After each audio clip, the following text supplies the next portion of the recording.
Living a life in full is a conversation you always wanted to have with that person who gave an amazing TED Talk, or the author of one of your favorite books, or that inspirational Olympian you always wanted to know more about. It's graduate-level conversations with those making a difference in the world and in the lives of others.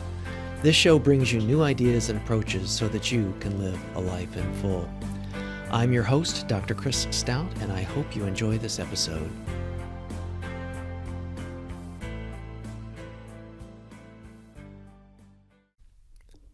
This episode is brought to you by the new fellowship and certificate programs now being offered by the Center for Global Initiatives.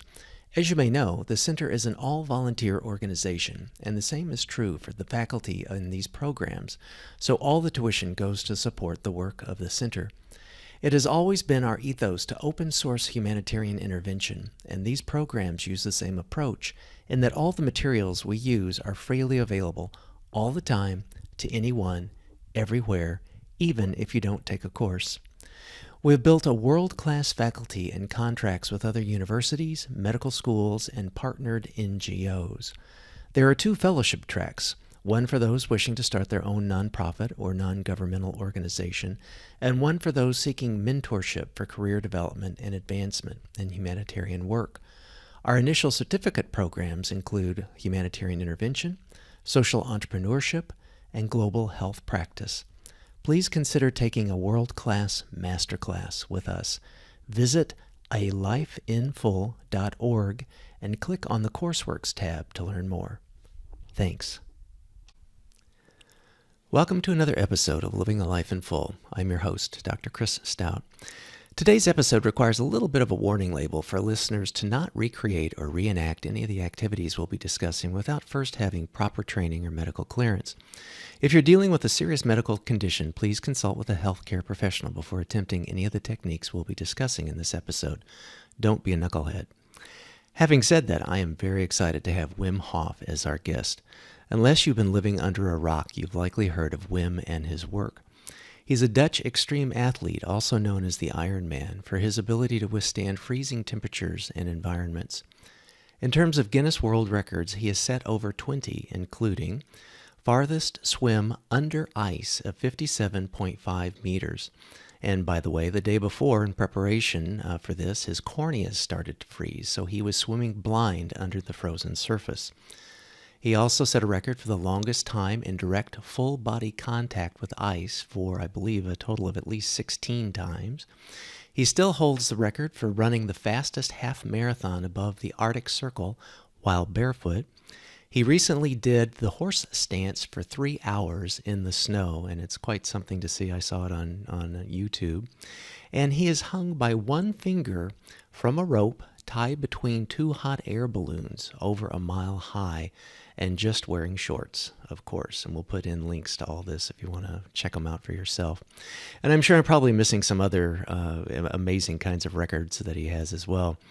If that's not enough, he's also climbed to an altitude of 23,600 feet on Mount Everest wearing nothing but shorts and shoes. 2 years later, he reached the top of Mount Kilimanjaro in 2 days wearing only shorts and shoes.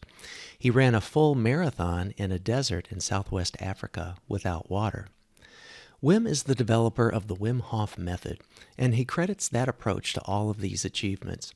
His fan base includes a diverse group of who's who like Laird Hamilton, Joe Rogan, Tim Ferriss, Russell Brand, Gwyneth Paltrow, Jesse Itzler, and the list just goes on. Wim has 1.4 million Instagram followers and runs sold-out seminars throughout the globe. The Yes Theory documentary on him has over 11 million views, and a Vice documentary has over 6 million views. So, after all that, I feel like I need to take a deep breath, Wim. So, welcome to the show, my friend. Thanks, Chris, for having me. That sounds like a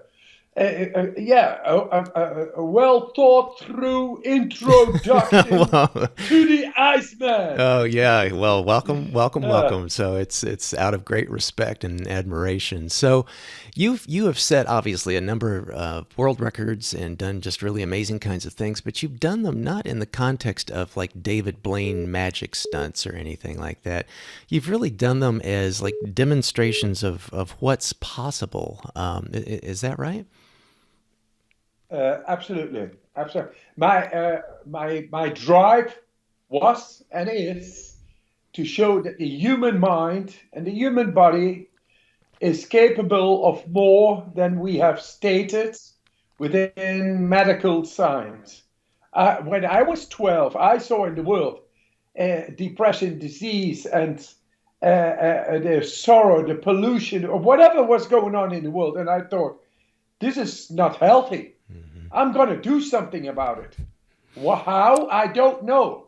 But I made that statement when I was 12. That's Wow. 49 years ago. Wow.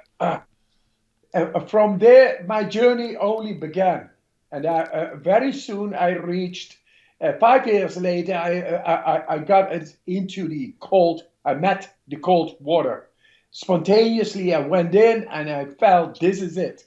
And from there, I began to develop every day in every winter here in the Netherlands. It's like Pennsylvania, Michigan. It's cold. Hmm. It's cold outside.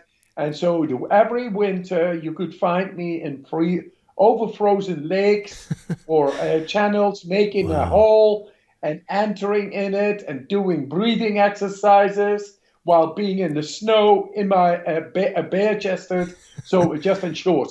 And that for 25 years alone, Well, fully alone, because I was not known. you talk about that in your book, which I want to do a deep deconstruction of, because the stories and the experiences are just amazing. And what I think people mistook, you did a an event in New York some years ago that you talk about in the book, and people had sort of misperceived that this was your approach was like based upon some Tibetan approach to breathing and whatnot, and it really wasn't. So what spurred you at that young age to say, hey, I think I'll go bare chested and and go be in water and go experience the cold as you did? What was the germ of that thought? I was already into yoga and karate and kung fu and those things, esoteric disciplines, into traditions, books, languages, religions, etc., belief systems, and so forth. I was a debater in my head. Uh-huh. And then I felt this attraction just to go into the water. And there I felt the debating stopped, full stop. I had to deal with survival. And it gave me that insight in the momentum, in the here and now, deeply. And that was exactly what I was looking for. Wow.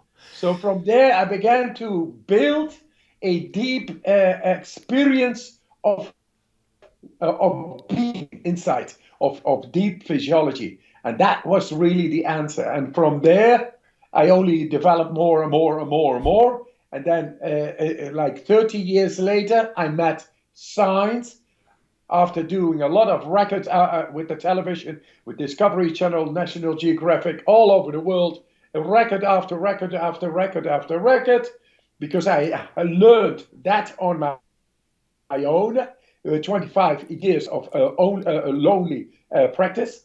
And then the scientists came in. They saw me doing stuff on TV, which they considered to be impossible. And Hmm. then they asked me, could you come and partake as a test subject in a cold physiological experiment? I did that and I flabbergasted all the parameters of the existent medical scientific understanding of what people are able within freezing temperatures. And then it only started there. I love that. I've written a great deal about replication in science and difficulty in doing that, and a lot of evidence-based practice kinds of things in medicine. And I think it's people like you pioneering, like N of one kinds of approaches. But I guess a couple of things with that.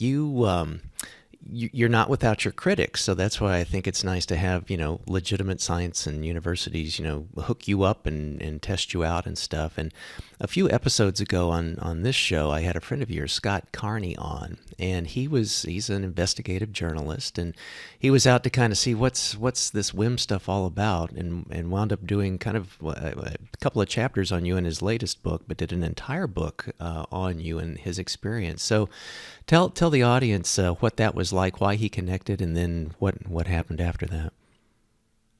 Actually, he was to debunk me. Mm-hmm. Because he just had written about a meditation practitioner of a school, a group of schoolers mm-hmm. From the U.S. going to India, and there was one girl who they all went for the guru stuff, the meditation uh-huh. in the ashram, and there was one girl who committed suicide there. So he made a book out of that. About that trauma, mm-hmm. how things can go wrong when you are misled. People drive to their deaths if you mislead people. Right. So he was coming to debunk me, to show that I'm a fake. Uh-huh. So he came all the way from where he lived then, that was California, to Poland in wintertime to be with me and to test me out and all. But 2 days later, Scott Carney, the anthropologist, also an anthropologist and investigative journalist, he was doing the same as everybody because he saw it works. He saw directly with this very critical mind mm-hmm. and mindset coming that this really works. This is legit. And 2 days later, he was doing a horse stance for 45 minutes with me outside, in barefoot and bare-chested, outside in the snow, singing "Kumbaya, my Lord, Kumbaya." Yeah. And he went. You guys did Kilimanjaro together too, right? Shirtless. Yes, we became sort of friends, uh-huh. and we told stories, and he wanted to complete it all by coming to the Kilimanjaro and to climb it, not within 2 days, within 20 and a half hours. Oh, gee. So 28 and a half hours we did it. Wow. And this is normally a mountain that can only be conquered 5 to 9 days, yeah. and then only 40% summit. That's the score, and fully dressed. Yeah. We all went bare-chested in our shorts up in 28 hours. Gosh. The oldest person who was with us in that group was 76 years old, and he was suffering from Lyme's disease. Wow. And he did it in 31 hours, in short. No former experience in mountaineering. Wow. You have to ask yourself, what is that? Now, just before entering in this conversation, we talked a little, but it is hormesis. Mm-hmm. Hormesis. And that is acute conscious stress inflicted upon your own body. Works like a vaccine. Suddenly the body becomes much more effective and much stronger. And that all consciously done. So it is within your willful control. That together with the manipulation of the biochemistry through certain kind of breathing techniques, by the way, anybody can do this, then suddenly we are able to shatter all the physiological standards of what people are able to do, say, for example, in high altitude disease, how to accelerate and, shatter all the charge. Boom.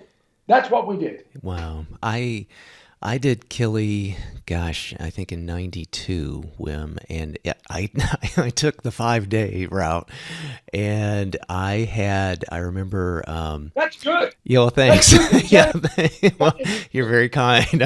I kept my shirt on, but I can't, like, what I remember, and this is obviously decades ago, and it was very vivid and clear. I remember going from like that last little base camp at 16,000 to summit, and my water bottle would freeze. I had like a little, this is older tech, it was like a canteen kind of water bottle, and I had to put it, inside my Gore-Tex jacket. If it would have been, externally exposed, that water would have frozen. And I just, and we had people, a person had to be emergency taken down. They had acute mountain sickness, AMS. And, so this aspect, I do not take it as any kind of, trivial matter that someone could do it so quickly and do it, without layer of, fleece and Gore-Tex and boots and everything else. So it's quite an amazing kind of thing. And then when you say, you've got somebody that's, in their 70s and suffering from Lyme disease, that sort of a thing. So all of these folks, so the audience knows it wasn't just, kind of one and done in terms of training, but these are folks that went through the Wim Hof method, with you in a very, controlled, you were supervising, mentoring them during that process. Is that right? Is that how they prepped for it? Yeah, sure, sure. Everybody needs to know what was proven by then in the university, how to manipulate the biochemistry, how to manipulate the high altitude adaptation, and to accelerate the way oxygen deficit is built up through ascending too fast in high altitude. Yeah. That creates odemia. Yeah, I mean, if you go too fast and you keep on going, you get a brain edema or lung edema. That means liquids because of inflammation caused by the lack of oxygen outside. And we are just not able to maintain functionality up there. But with these breathing techniques, suddenly they were. And I tested them on 4 occasions, 4 afternoons. In 4 afternoons, I had them trained. And I said, hey, man, you better do your homework. Do it every day. Go into the cold showers, etc. Otherwise, you're going to suffer on the mountain. Yeah. You don't want that, I say. And I explained it well. Everybody was more than prepared. So that is a very important matter, to be very motivated. Right. Because the motivation is a willful mindset, how to rule over your body. That's called interoception. You learn to signal into your own body. Let me tell you what kind of power that is. If I show in brain scans, while being exposed to cold water and being motionless, just using my mindset, and the cold water then is not able to make my skin temperature going down, means that mindset is beating the physical stress inflicted. Yeah. And that is our power of our mind. So I tell them, be motivated. Get your mindset together. Don't be a half and think that I'm going to do it, because I'm not your guru. I'm not your teacher. I'm not anything. I'm just a messenger from nature, and I tell you how it works. And then I got with them on the mountain, and everybody did it. Everybody did it. And young, old, with conditions, with arthritis, with Crohn's disease, with cancer, they all did it. Beating the odds, all did it. So what is that? That should be much more investigated, because we directly go into the white cells and the red cells, and for oxygen, how to interfere and influence into those metabolic processes was unknown, and still it is unknown. And it should be, the world should have been alarmed. The medical, scientific world. But still, it's all there, and it's all done. It's all evidence-based. Yeah, I And we want. got the studies for that done in 2014. Yeah, I want to.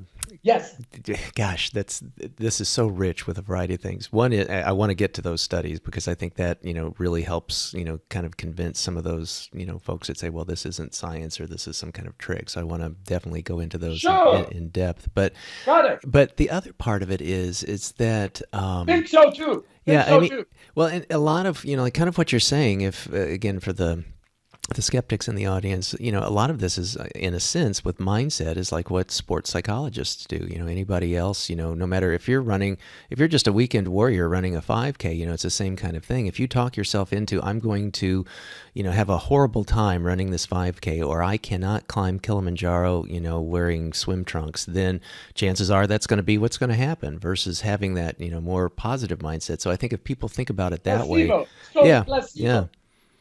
And And now Professor Music from Detroit, Wayne State University Psychiatry, he tells, after testing me in brain scans, Wim Hof has found the secret of placebo, the power of suggestion. yeah. The power of suggestion.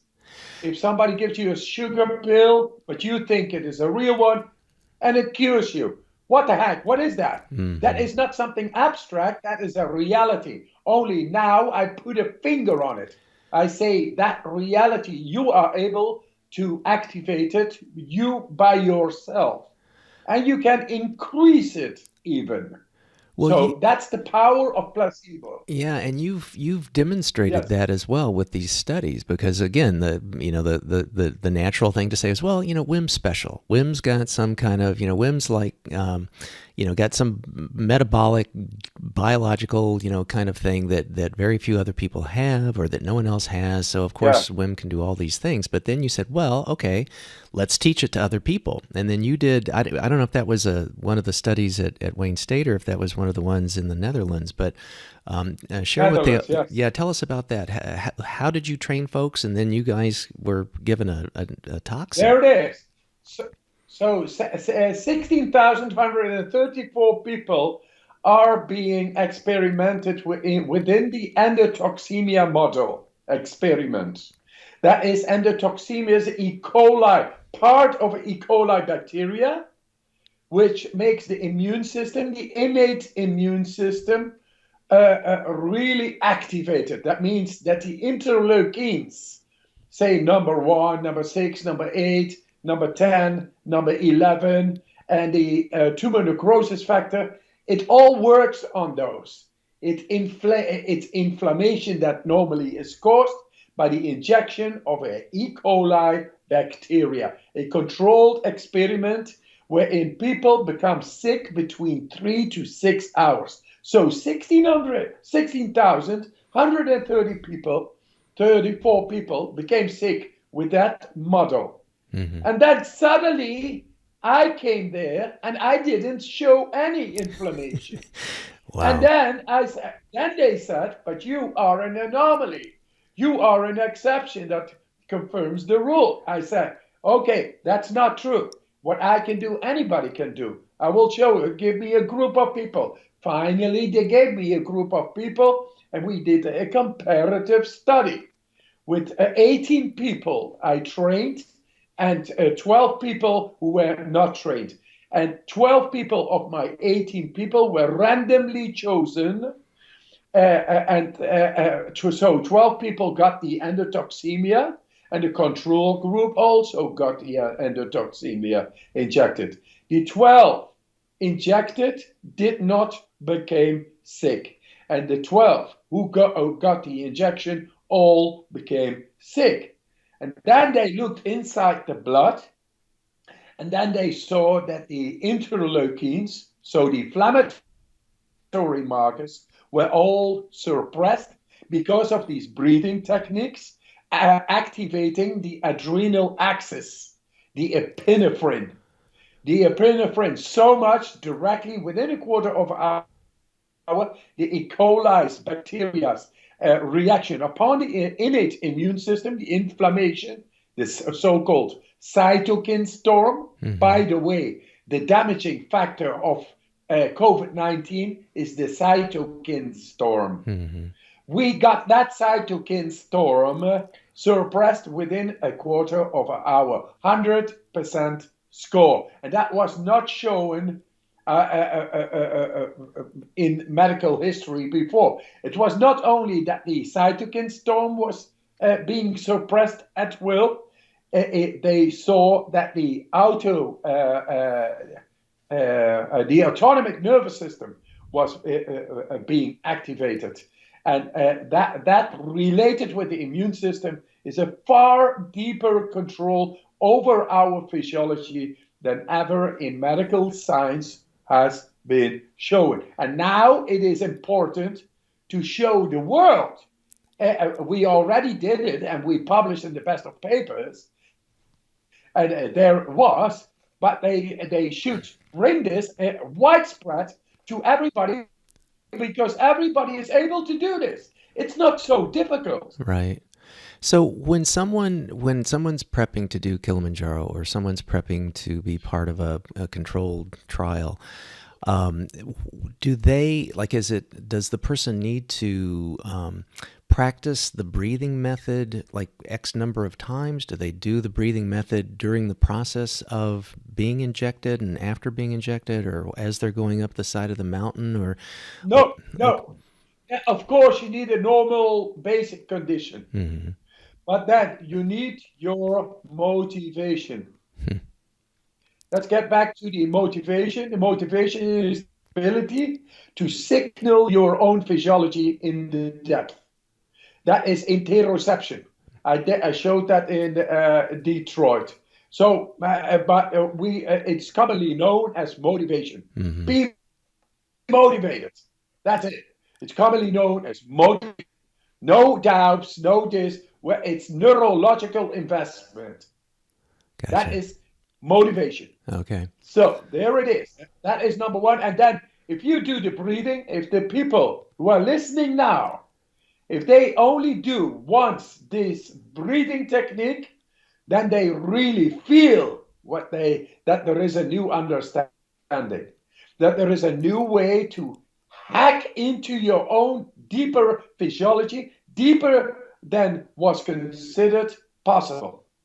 And it's all evidence-based. And I can begin the story about all these papers, how it affects the endocrine system, the how do you say, the brainstem, the periaqueductal gray hemisphere, how to tap into the lymphocytes, how to tap into the white cells, the T cells and the B cells in the bone marrow, into the lymphatic system, etc. It's all there. Mm-hmm. We found a way to go there where earlier thought within medical paradigm it was impossible for humans to go to.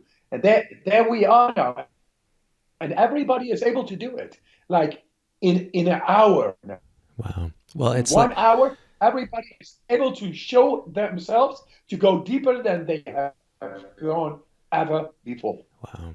Well, there's been the articles, and they've been published in, we'll probably get into citing them too, but they've been published in very respected, high impact journals. And there's been books written about you and stories written about you. Just a recent issue of Outside Magazine had a wonderful profile, and documentaries and all that. And it seems like I want to talk about your book and because a lot of these things are kind of unpacked in there. The new book is called The Wim Hof Method: Activate Your Full Human Potential. Was the genesis behind this to kind of put it all together in one volume rather than people having to go research it themselves? Well, congratulations, because I think you've nailed it. And again, because I've been following your career and your work for a number of years, I found out. Thank you. Absolutely, I found out quite a few things that. And I can sense you are also critical.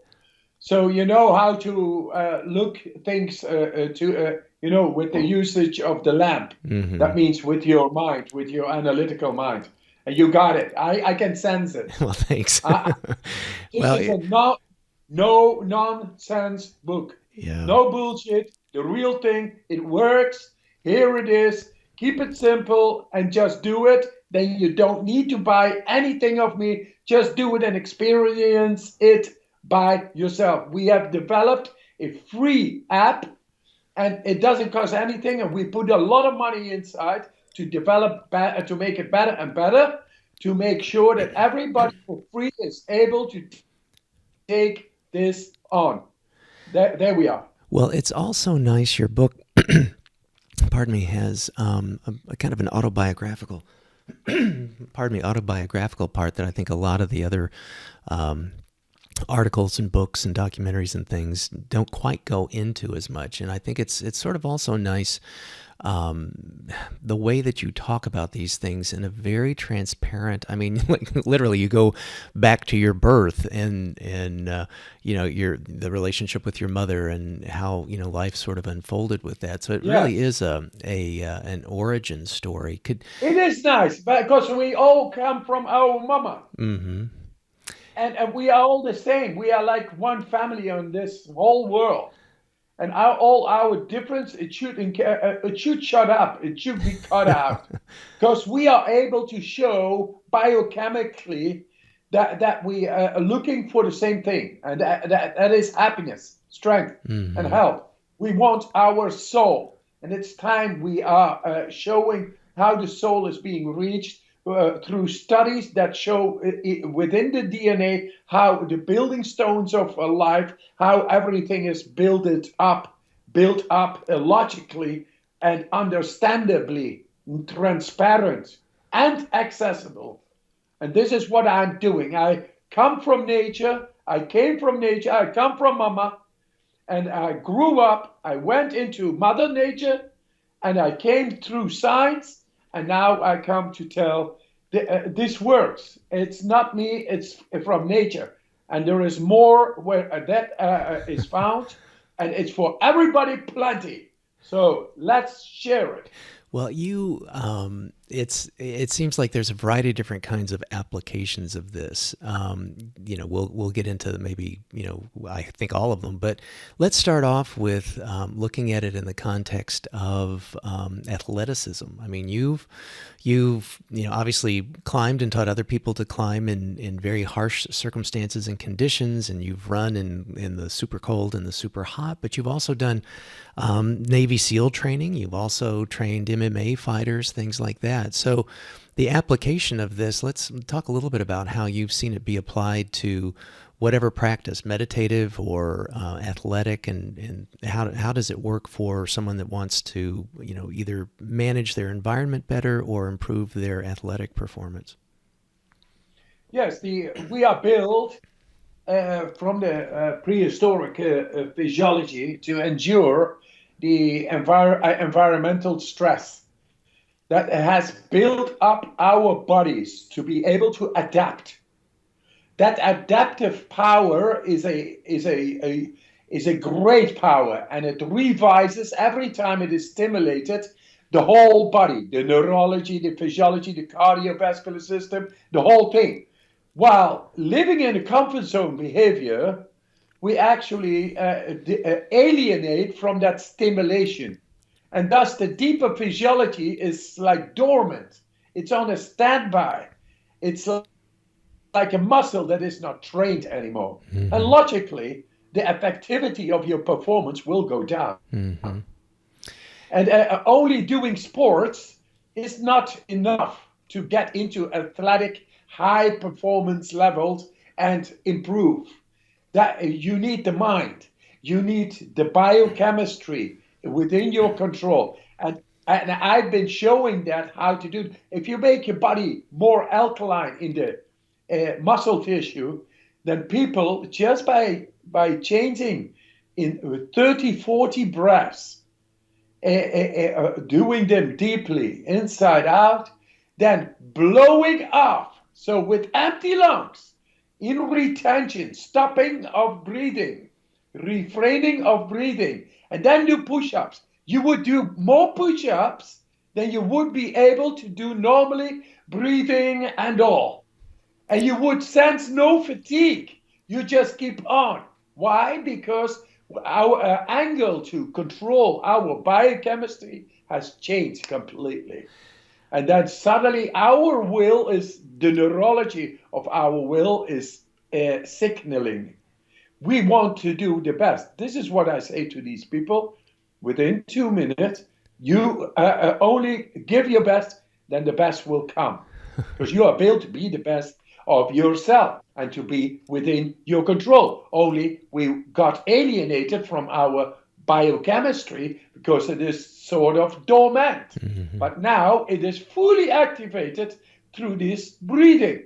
And then suddenly, like Scott Carney, the investigative journalist, who could barely do 20 push-ups, he did 40 push-ups that day when he said, yeah, I can barely do 20. That's all. And so, and it is a long time that I did these push-ups, so it will probably be less. I say, do this breathing. And he did this breathing, like 30, 40 deep breaths, letting go, fully in, letting go. And just following that, and now you give it all after you stop your breathing after the exhalation. And he did it, and he went like a machine. What is that? Yeah. That is performance. Yeah. That's performance. That's the way the 76-year-old man suffering from Lyme's was able, inshores, to climb the Kilimanjaro in 31 hours. 76 years old. No former experience in mountaineering. Gosh. What is that, guys? That is our deep possible control awaiting for us. Get into this and you through the free app and prove it to yourself. Feeling is understanding.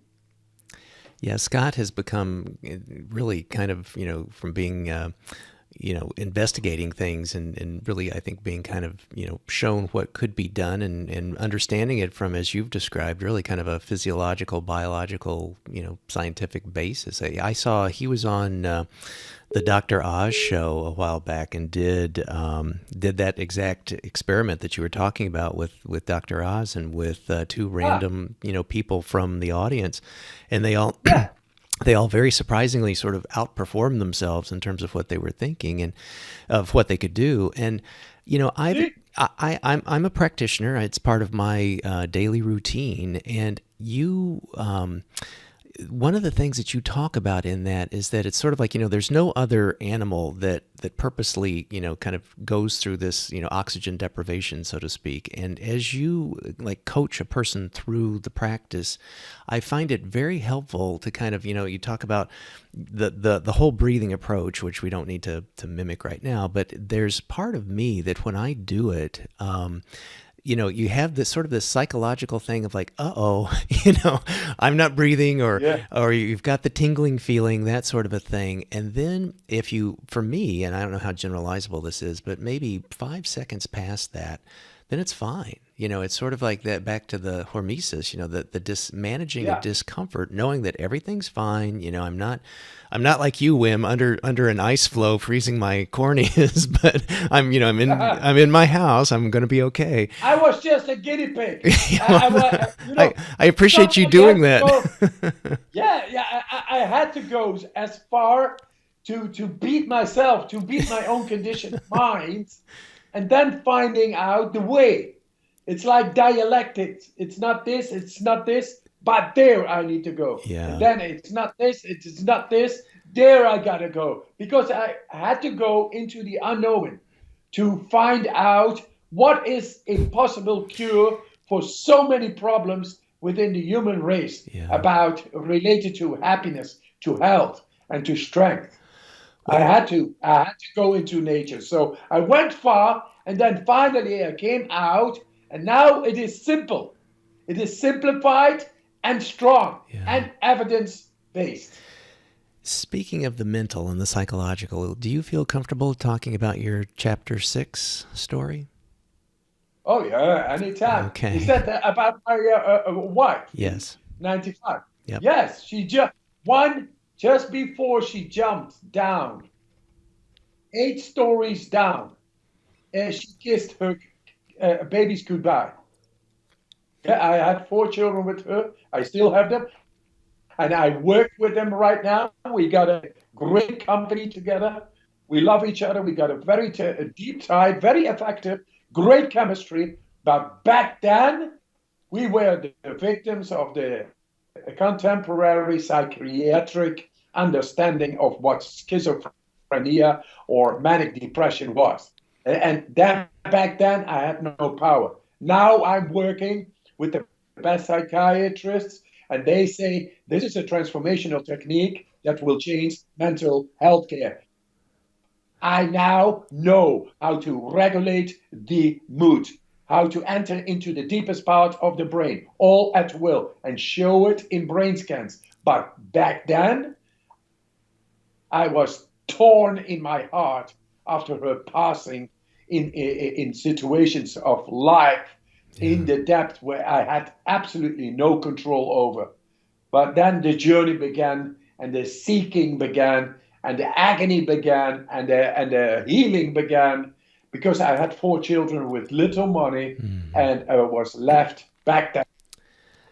Well, I just want to applaud you for the strength that must have taken, and I am so sorry for the impact that had on you and your life and your family. And it's also sharing those kinds of things. I think these absolutely these days people, I think, too often suffer in silence about this, and the fact that someone of your exposure and caliber can kind of bring light to it and talk about here's there is hope, and let me tell you, I'm a dropout of school, but a man, a simple man who is a father of 4, only wants his right to live and to serve.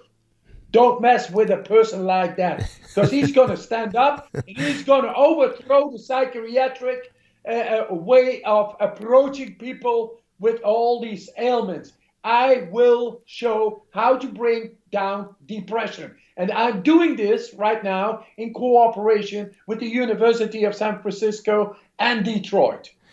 Well, I'm doing it. It's happening right now. In December, we get the results. So it's coming out anyway. We will beat the mind, the terror of the mind in any shape. I will show how to regulate, how to have and develop in no time an absolute sense of control over how to regulate your mind. That is only natural. It's logical. The studies you talked about with the inflammatory markers, I'll put links in the show notes for this, were published I said we would probably get to it, and here we are. Like, we're talking, publishing them in Nature and the Proceedings of the National Academy of Science. And for those non-academics in the audience, those are probably, again, some of the highest prestige, high impact scientific journals. Studies do not just fall into that and get published. They are gone through a rigorous peer review for solid methodology and analysis and stuff. So again, I have to tip my hat to you on that, Wim. And now with these upcoming studies that are more psychologically oriented, tell us a little bit about what's going on with those and what we can expect. So in Detroit, there is a study on people who have a bipolar mental disorder. So it's ongoing, and it looks promising. The other one is in San Francisco. It's on depression. And also that one looks very promising. And then we have another study on the DNA, how to influence the DNA positively, the telomeres, which is about the longevity and the cell division within the cell, and then how to protect the cell of inflammation and oxidative stress. This is going to be a game changer, and it shows a new direction for medical science to explore. That is called hormesis. Hormesis is a short period of exposing yourself to acute stress, all consciously done, like going into freezing water for a couple of minutes, or everybody is able to do it. It's not nice to experience it as a person, but the feeling afterwards is amazing. Why? because the person goes with this conditioning into the water, and then suddenly the adaptive power of us, that is through the hormonal system, it is the adrenal axis, is able to set in, make the body so strong that he is able to sit within freezing water and be relaxed. That means he accumulated a great force inside that is as strong as the freezing water upon the body. And that is, and then at that moment, the immune system is highly alert.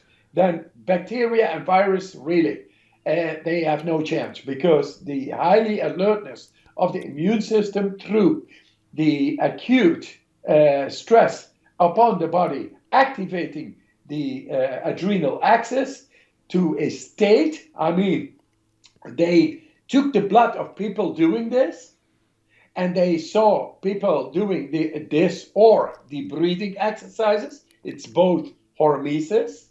And it showed that the level of adrenaline spiked more than somebody going into its first bungee jump. I'll be darned. Wow. You see? Yeah. That is a reset of the body. It's a new area, and there is so much to gain there. And let me tell you, every person in the world is able to do it, because it's not about forcing. It's not about pain and all and overcoming and more and being tough. No, it's about awakening a deeper, stronger connection with our own physiology. It's there. And we have found a way to get into it and to make it your own. Anybody can do it.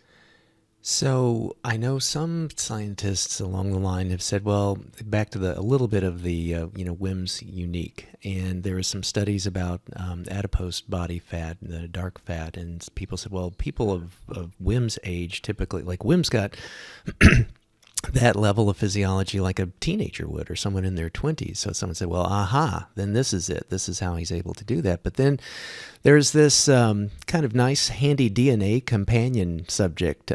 Tell us about Andre. Yes, Andre is my genetical identical twin. So he should be able very much to do what I do, because I'm an anomaly. I'm the exception that confirms the rule. Uh-huh. But he is not able to do it because he is not trained. He is not trained as I am. I expose myself to cold water. I do these breathing exercises, and that I do this on a regular basis. So I am alerted within my body. That becomes my conditioning. And that conditioning suddenly is having an immune system that never gets sick, because it's much more alert. And so he is not able to do what I do simply because he is not trained. Now, I got a group of people who were not my twins. You have no identical genetical relationship whatsoever. Uh-huh. And within 4 days, I made them able to do what I was doing. Wow. So and they got the injection, and they showed also that they were able to tap into the autonomic nervous system, into the innate immune system, into the endocrine system, all thought of inaccessible by humans at will. And now it was all there. It doesn't depend on genetical twins or this or that. It's not dependent on a specific physiology or something. Anybody can do this. That's, I think, one of the things that's appealing and compelling to me, that I know that there can be a risk, and again, this is why we have the disclaimers, of shallow water blackouts and stuff, of people doing dumb things with good techniques, but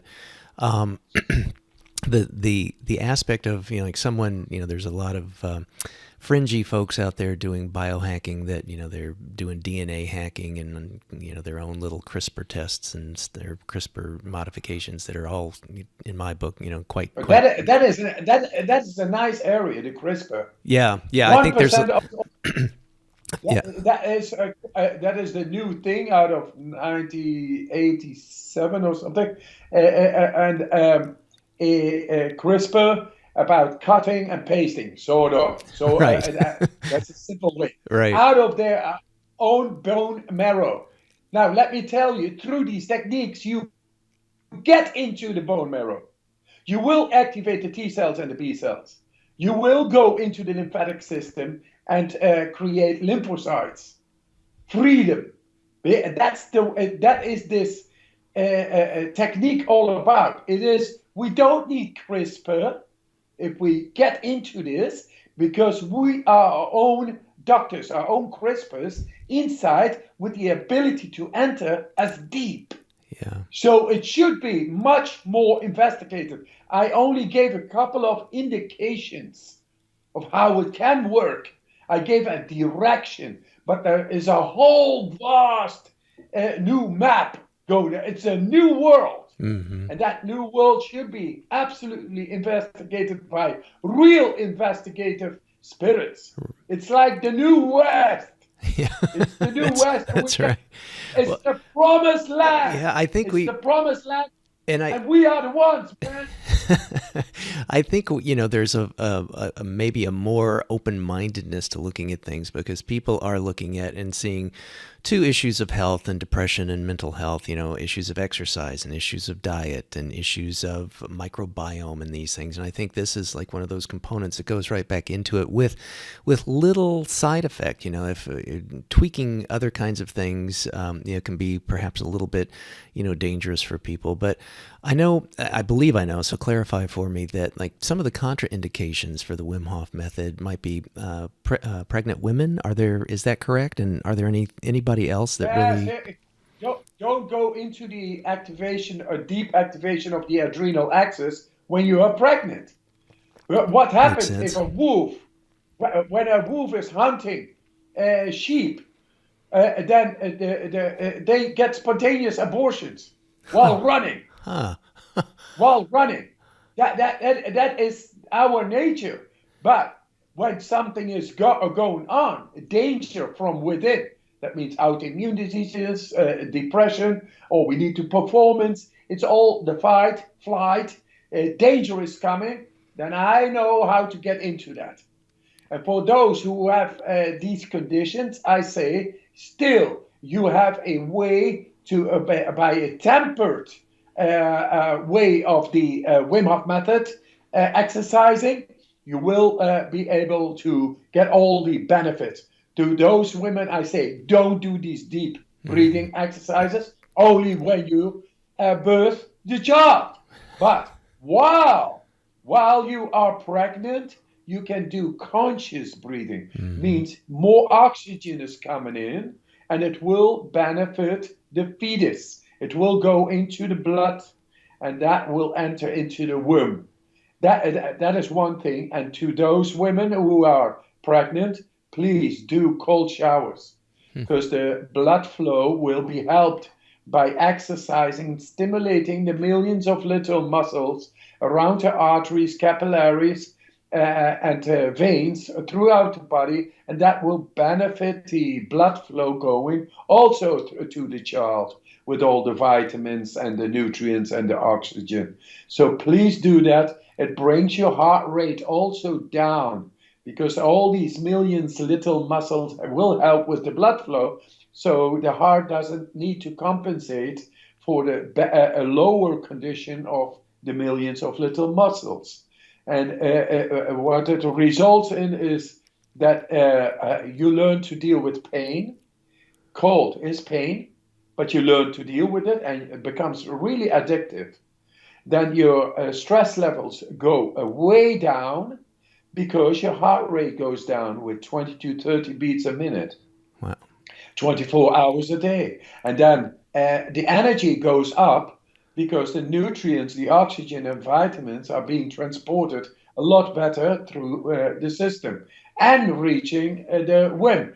So to those people, I don't go into this kind of breathing, because that's for when you get the baby. When you get the baby, go for it.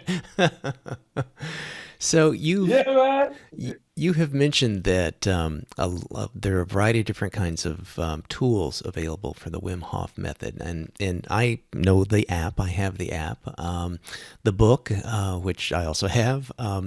There are retreats. There's online courses. There's even people that are into it and then want to help share the news and share the approach of trainer certification. Can you talk about those? Like if someone's kind of Wim Hof method curious, where's a good place for them to start?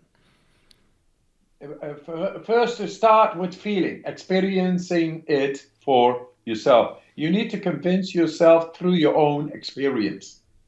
If you don't see an experience, a sensation, or a feeling happen, which is completely different, more than significant, like in science, more than is significantly shown before, now it is changed. Now that is evidence.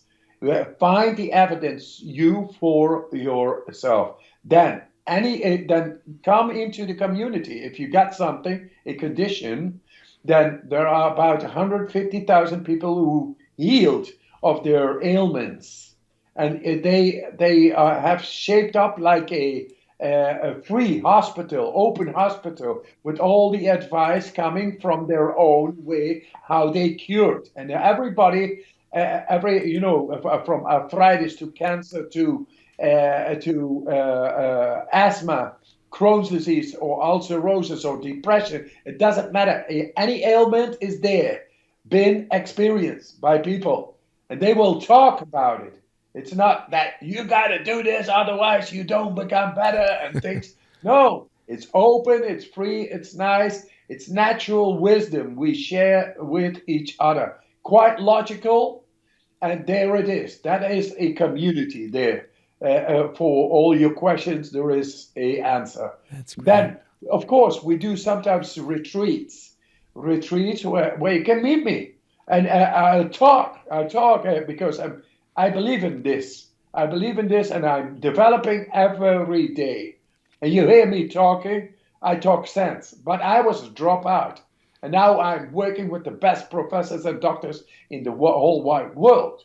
And that is because I did 40 years of field work outside, and it needs to be collected through rigorous science and the scrutiny of science and comparison, because it's so rich, it's so there, and that is what we got inside. So sometimes people want to experience it with me. So what I do is make you able, within a couple of days, to go in a freezing mountain climbing with deep freezing temperatures because of wind chill and all, in your shorts, and then having a great time. If you want that, hey, that's okay, come. But let me say, there is a free app and there is a book. And if you had enough, because there is a plenty inside, you can experience by yourself, then it's okay. Then you are able to have a much better control within yourself. If you want more, there is more. But it is to experience more with me, and to do a retreat, have some fun, play music, sit around the fire and talk about the sense of life. I love it. That's great. Anytime. Welcome. Well, Wim, this has been great. I just have a few more questions, if you don't mind. They're kind of in no particular organization, but if do you have... I do mind if you haven't any questions. Okay, well, good. Then this will be wrapping up for me. So, like I know that, like we talked about the ice exposure world record stuff in the intro, and I know that I think there's been a couple of folks that have exceeded that. Do you know if they're using a similar technique to your method, or do you have any knowledge or data on kind of how it is that those folks have managed that? Hey, I always said what I can do, anybody can do. Mm-hmm. But you have to Okay. follow my steps, Uh-huh. because what I found out by myself, by, as earlier mentioned, like dialectics. Mm-hmm. Oh, not this way, not this way. Oh, this way, not this way, not this way, this way. With falling, I learned to walk my way, and then get far. but you have to try once. And then in those footsteps, those people came in, and now they have become even better, like exceeding my limits. Not all of them, of course. I'm very multiple. I went a lot of areas, Yeah. into running, into swimming, into Yeah. climbing, into Oh, yeah. hanging, into standing in the ice, into going into the desert. I mean, all the extremes and more, I did it. And Yeah. then sometimes one guy in one discipline is able to exceed me. But before that, he had to go within the steps I already took. Got it. So that's great. It's great that that is done. Well, and I think that maybe leads up to maybe now I have the answer to what was my next question. It seems like, obviously your nickname, the Iceman, and a lot of the things with dealing with cold and cold extreme environments. It's sort of like, I mean, any of us just about can go, turn on a cold shower, or take a cold bath, or get an ice bath, or whatever. It's harder to do that with heat. It's not like someone can just, turn up their furnace or stick, hop in their oven or something and do that. But it seemed like your waterless desert marathon. I was thinking originally that if cold was part of the secret sauce of the Wim Hof method and hormesis, my question was why the desert. But my guess is the answer because of hormesis as well. That's the desert provided a Yes, different kind of stress, a heat stress instead of a yes. cold stress. It was the logic. Hmm. Temperature stress, Got it. thermal stress, thermal stress. So that is done by the hypothalamus. But hypothalamus is a thermal regulator in the body. So if it is good that I'm able to stay with the right core body temperature in very cold, harsh outside temperatures upon my body, and stay with 37 degrees, like warm blood, a constant flow Hmm. of the right temperature within me while being exposed, then I asked myself after doing the full marathon beyond the polar circle mid-January. In short, when I did that, I thought I did everything in the cold. Let me go now into the heat. And if I'm able to maintain core body temperature in the cold, well, that is thermal control, then I should be able to do that in the heat as well. It just popped up as an idea. Half a year later, I was in the desert, Namib Desert, and I did it That's without drinking. Yeah, that is just, gosh, I just kind of have to get my head around that. I know from, some sports medicine, there's also been some sad circumstances. I remember there was a course I took, and they were talking about a fellow, the theory, the thinking at the time scientifically was that this is horrible, but once a person passes away, that their body temperature, will start to drop for obvious physiological reasons. And there was a fellow, very sadly, I think it was the Boston Marathon, it was a really horrible year for heat, and he had collapsed and was taken to an emergency room and had a thermometer internally placed, and sort of and forgotten about again a morbid, sad sense. But then someone came back to his body and found that his temperature had continued to increase even post mortem. So it never really occurred to me, in the context of what you're talking about of maintaining constant. I'm always thinking about staying warmer in cold as opposed to moderating that in a heat extreme environment. That is just really fascinating to me. So thank you for that clarification. Um, I also just have to ask, do you ever get sick? No, no. I get. I get that. Well, It wait a shouldn't minute. surprise me. Wait a minute. Wait a minute. Chris, I get sick of that question. Okay, touche. All right, fair enough. Fair enough. I love laughing. I love laughing and good old bad daddy jokes. So, speaking of good Yeah. stuff, then maybe we can wrap up on some other high notes. I believe, so correct me if this is incorrect. You donate funds, like when people come join you on Kilimanjaro climbs, and presuming when things maybe get a little bit more back to whatever normal is and was. That the funds from that go to be donated to local residents in that area. Do I have my facts straight on that? Is that right? Yes, yes. Oh, yeah, absolutely. I'm only starting with that, with the Garden of Eden project. Oh, And they are right now drilling for water because water is life. Together with the circle of life. The circle of life are the hundreds or the millions of zebras and wildebeest, elephants, giraffes, etc. They produce a lot of shit, and that is a fertilizer once it mixes with their water. But there is no water, so we drill for water now, and that gives water not only for all the zebras and the wildebeest and the fertilizing. So grass will come in the circle of life.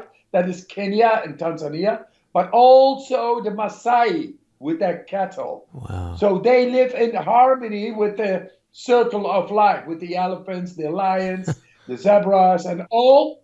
And everybody is then happy. It's the Garden of Eden. That's great. So I want to bring tourists over there, and then without a car, they will go into the land of the lion together with the Maasai warriors. Wow. And that is the way the Bible explained we are, the Garden of Eden, where everybody is in peace with each other.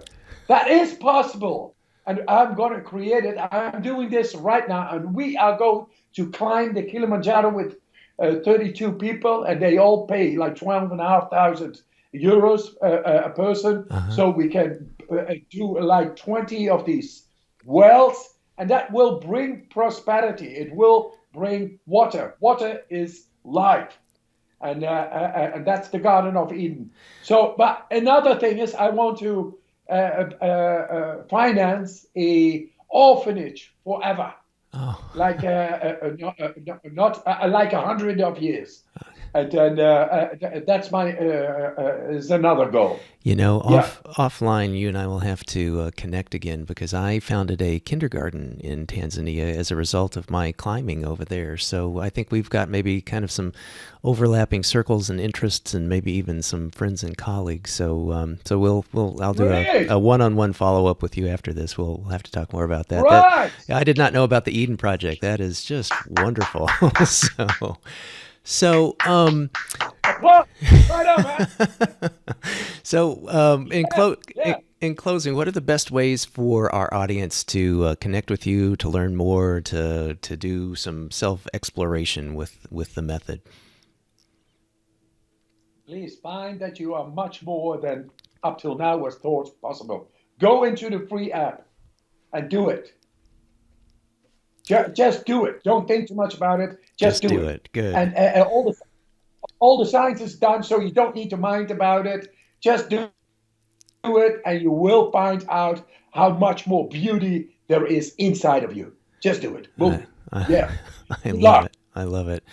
So in closing, I just want to say I've read that you have been said to be a counterculture hero, and that your work helps to challenge our self-limiting beliefs, and that we're capable of more than we think. And fundamentally, Wim, I want to thank you for that, and just for being so generous with your time and your materials and the wonderful work that you do. Thank you so much, my friend. Great. You're also a great man, Chris, for bringing us to all these beautiful people. Thank you. Until next time. Thanks, Wim. Right on, Chris. Great going.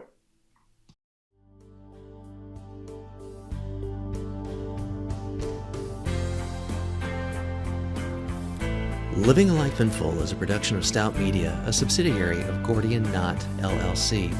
Assistant producer, Gracie Wong. Music, Dan O'Brien. Executive producer and host, Dr. Chris Stout. To learn more, stop by our website, A Life in Full, for show notes. And please recommend us to your friends and subscribe on your favorite platform. And as for the obligatory disclaimer, this podcast is for general information uses only and does not constitute the practice of psychology, medicine, nutrition, or other professional healthcare services, including the giving of medical or psychological advice. No doctor-patient relationship is formed. Lastly, and perhaps most importantly, I take conflicts of interest seriously. For all of my disclosures as well as show notes, please see livingalifeinfull.org/podcast and my LinkedIn profile. Thanks, and until next time.